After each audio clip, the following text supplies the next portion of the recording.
Autre information qui fait débat ce jeudi. On apprend 2 jours après la démission de Nicolas Hulot qu'un rapport commandé par le gouvernement est arrivé à cette conclusion.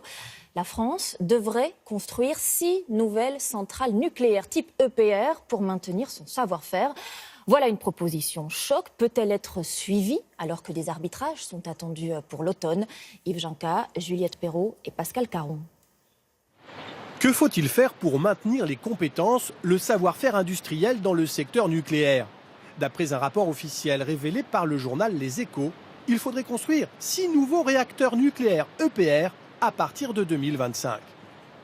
Ce rapport, demandé par les ministres de l'économie et de la transition écologique, a été rédigé par 2 experts qui ont fait carrière dans les filières de l'atome.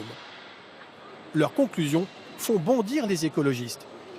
Un tel chantier engloutirait des financements qui sont cruellement nécessaires à la transition énergétique et c'est tout simplement repartir pour des décennies de risques nucléaires, de production de déchets.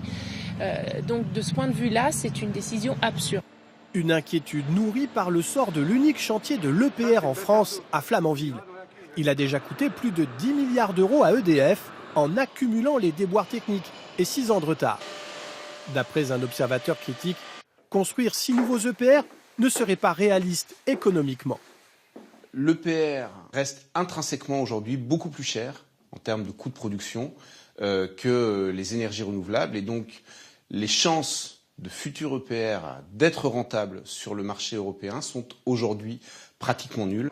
Une analyse que ne partage pas le ministre de l'économie. C'est de l'énergie qui est à un coût compétitif pour les entreprises et pour les ménages. C'est une énergie, je le rappelle, qui n'émet pas de CO2 et c'est la 3e filière industrielle française. C'est des centaines de milliers de salariés, d'ouvriers, de compétents, de savoir-faire. Bruno Le Maire assure toutefois que le rapport ne décidera en rien des futurs choix du gouvernement. La programmation pluriannuelle de l'énergie sera annoncée à l'automne. Elle fixera la part des énergies renouvelables et du nucléaire jusqu'en 2028.